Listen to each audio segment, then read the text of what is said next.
वो एथीस्ट थे। मगर दूसरी तरफ उनके दोस्त, उनके करीबी अहबाब, उनका दावा है कि जॉन खुदा को रद्द नहीं करते थे, वो बस यकीन और शक की सरहद पर खड़े थे। जॉन का मामला ये था कि ना तो वो खुदा को पूरी तरह तस्लीम करते थे, ना पूरी तरह रद्द करते थे। इसीलिए उनके कई अशार ऐसे हैं जो सुनने वाले को उलझा देते हैं, शक में डाल देते हैं कि आखिर जॉन का खुदा के बारे में मौक़िफ़ क्या है। यूं जो तकता है कोई रहता है आसमान में क्या। वो खुद कहते थे कि खुदा के वजूद के जितने दलाइल हैं उतने ही दलाइल उनके ना होने के भी हैं, और किसी एक को कुल्ली तौर पर मान लेना या रद्द कर देना इतना आसान नहीं। इसमें कोई शक नहीं कि जॉन एलिया उर्दू शायरी की वो रोशनी है जिसने जाने कितने दिलों को जलाया, कितने ही लोगों ने उनके लफ्जों को अपनी तन्हाई का साथी बनाया। उनके पास नाम था, इज्जत थी, शोहरत थी, मगर इस सब के बावजूद जॉन एलिया की जिंदगी आसान नहीं थी।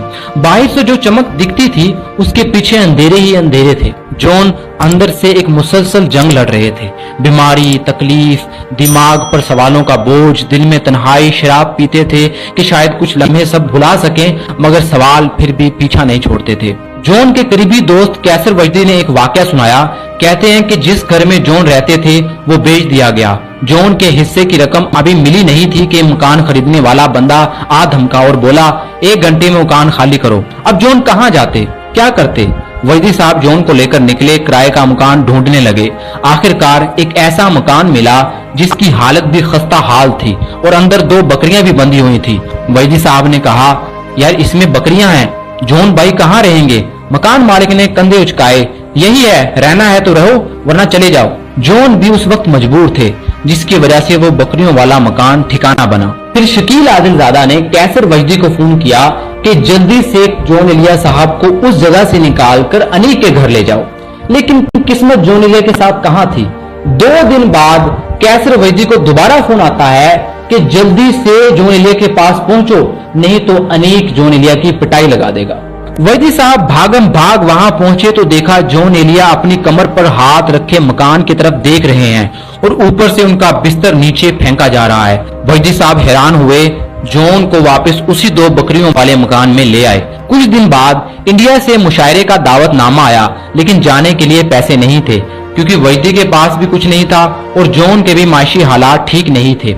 जॉन ने कहा, शकील के पास चलते हैं, शायद उससे कुछ मदद मिल जाए। तो दोनों रक्शे में बैठकर शकील के दफ्तर पहुंचे। जैसे ही रक्शे से उतरकर दफ्तर की तरफ जाने लगे तो पीछे से रक्शे वाले ने आवाज दी।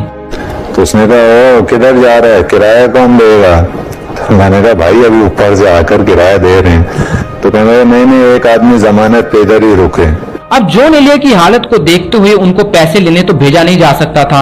आखिरकार कैसर वजदी ने जॉन को रक्शे वाले के सुपुर्द किया और खुद ऊपर पैसे लेने चले गए। अब रक्शे वाले को क्या इल्म था कि जिस शख्स को उसने अपनी तहवील में रखा हुआ है वो कौन शख्स है। अगर उसे इल्म हो जाता कि ये जॉन एलिया है तो शायद वो उनके पैरों में पड़ जाता, लेकिन शायद दोनों की किस्मत कुछ और ही चाहती थी। खैर, कैसर वजदी पैसे लेकर पहुंच गए और यूं जॉन एलिया साहब को उसकी तहवील से छुड़वा लिया गया। अपनी जिंदगी के आखिरी दिनों में जॉन एलिया मुसलसल तौर पर बीमार रहने लगे। उनके टीबी के मर्ज में शिद्दत पैदा होती रही, खून थूकते रहे, मगर शराब को ना छोड़ सके, जिससे उनका एक फेफड़ा मुकम्मल तौर पर खराब हो गया, दूसरा भी 80% जाया हो चुका था। आखिरी वक्त में जॉन एलिया इस कदर बीमार हो गए कि डॉक्टरों ने भी जवाब दे दिया। आज मैं बड़ा हसास हूँ, क्योंकि मेरा ख्याल ये है कि ये मेरा आखिरी मुशायरा है और उसके बाद मेरा खेल खत्म होने वाला है। वफात से कुछ दिन पहले जॉन एलिया इस कदर दुखी हो चुके थे कि वो बात बात पर रो देते। हर वक्त अपने बाबा, अम्मा, भाइयों और बहन को याद करते रहते। अमरोहा वापस जाने की जिद करते, कहते कि अब वही जाकर अपनी बहन के पास रहेंगे। शाम का वक्त उन्हें चुप कराते समझाते गुजर जाता। फिर वो दिन भी आया जिसका दुख कभी नहीं जाएगा। रमजान का आगाज था, दूसरा रोजा जुमे का दिन। खालिद अहमद अंसारी जॉन एलिया को देखने उनके घर पहुंचे। ड्राइंग रूम में मौलाना साहब बैठे कुरान की तिलावत कर रहे थे। खालिद अहमद अंसारी ने सलाम किया और जॉन एलिया के बारे में पूछा। मौलाना साहब ने कहा कि जॉन अभी कुछ देर पहले ही बैठे थे, अब अंदर कमरे में हैं। अंसारी साहब आहिस्ता आहिस्ता अंधेरे कमरे में दाखिल हुए। जॉन को आवाज दी, कोई जवाब न आया। वो अंदाजे से बिस्तर की तरफ बढ़े।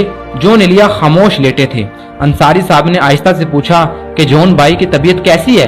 जवाब में सिर्फ हल्की सी सांस की खरखराहट सुनाई दी। जॉन एलिया साहब ने धीमी आवाज में कहा, طبیعت ٹھیک نہیں ہے۔